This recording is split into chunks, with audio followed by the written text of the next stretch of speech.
Gotta be careful here. Alright. There's a tiny coop. This boards are made out of boards from a pallet that I took apart. One sheet of plywood for the roof.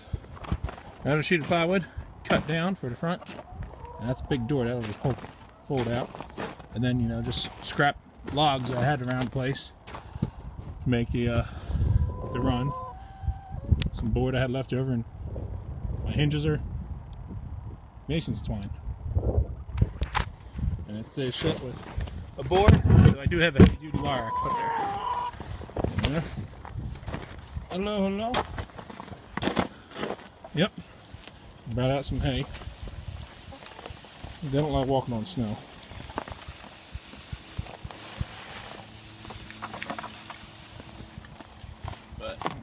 And since this is too small to put my feed and water in, this was an old rabbit hutch that I used. But this is that cheap. It's just plastic black netting. It keeps things from getting in, except maybe squirrels, since they'll chew through it. Got this old chain here, so to hang the feeder on when it's not raining. And that's just easily done. But pop the handle. Put the loop on it, and it hangs there for them. Pretty long, they just peck at it when they feel like.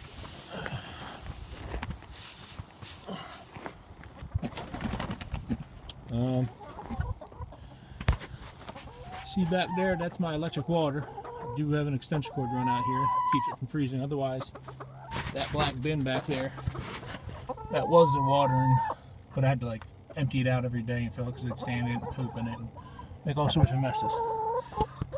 Here's the new one. That's a Buff Orpington. They're supposed to make the best mothers. That's a Barred Rock or a Plymouth Barred Rock. The ones in back are black. They're the black Australorps. There's one Rhode Island back there. They're Rhode Island. They're all brown egg layers. This is grit, which is all really just gravel. So if they have that, you know, pebbles and sand, that helps them act as teeth essentially, because they don't have teeth.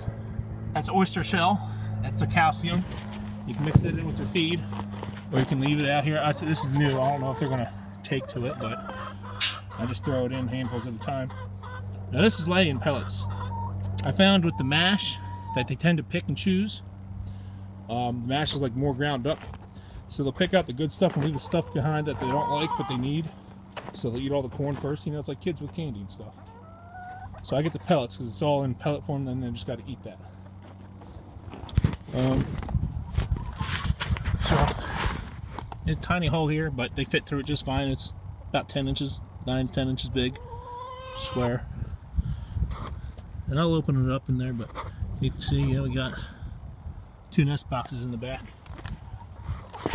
They'll eat pretty much anything, even including meat, and that's what this was for. I'll put scraps of meat in there, whatever they can pick at it.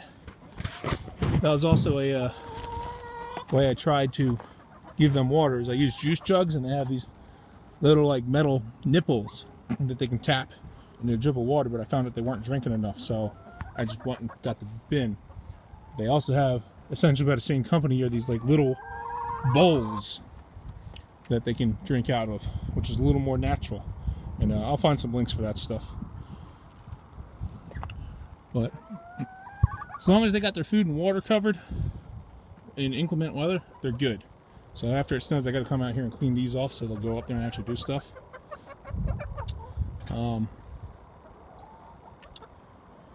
So if you make your coop big enough, yeah, you can put that stuff in there, and you can also run a light in there, and that way they'll lay throughout the winter. Right now, they're kind of, I get, you know, only a couple eggs a week because they can't see their food, and that's one reason they don't lay eggs, is because they can't eat enough food, so they can't, you know, they don't have enough time to eat.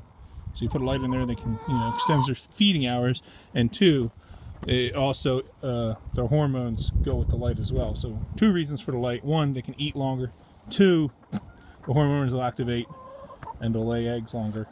I think they said no more than 14 hours of light, period. So like including daylight and artificial light.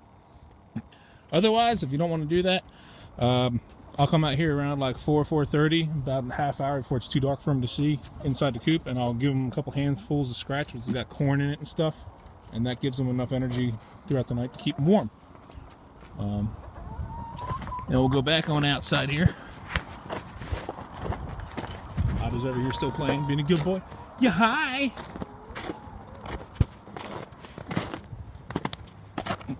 The way I access my water is right here. Simple, stupid. I undo that. Undo this one. This whole panel comes off, and I can get to it. There's a little window there for them. They need another window, really. I had a piece of plexiglass here because it gets really windy up here, so that helps keep the drafts down. Even though the wind comes from that side of the house, it's swirling there real bad. And in the summer, I take it off, and there's chicken wire there to keep anything out.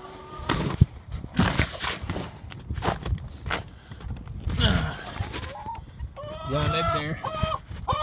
Yeah. Hi. They got 3 sticks to roost on, which is more than enough for the, what I got, 7 now? In the cold, they hold up. So all of them will fit on like 1 stick.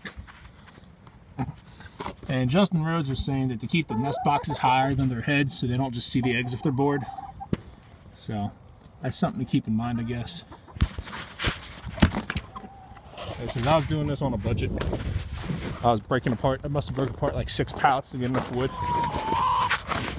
But I do like it keeping it raised up. They hide under there all the time. I got boards stacked against here to help keep the wind down. So they got some places to hide and get out of the wind, even on a miserable day. It's not too bad today. But and then you saw that bin in the back there. That's something else that's new for me. I took from Justin Rhodes to help them like dust themselves because they want to stay dirty to keep the mites off. Because the one day that got real nice, they all immediately ran down to the rabbit hutches. Well, there's no rabbits no more, but the soil's loose down there, and they're dusting down there real hard for a good half hour to an hour. Like I said, they really need that because everything's been frozen. That day things thawed out a little bit. And that's pretty much the setup. Like I said, you can go bare basic like I did, or you can make something a little bigger, a little more accessible. And you can also keep their food in there then. I'm talking like the cans of food, not just their feeder, because otherwise I come all the way over here to the basement. Here's my feed. Onion pellets, my scratch, and I use this whole bucket to carry feed out there as well.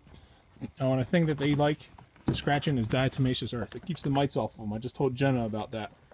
And that kills them because it gets into the mites' lungs and it suffocates them. Bale of hay.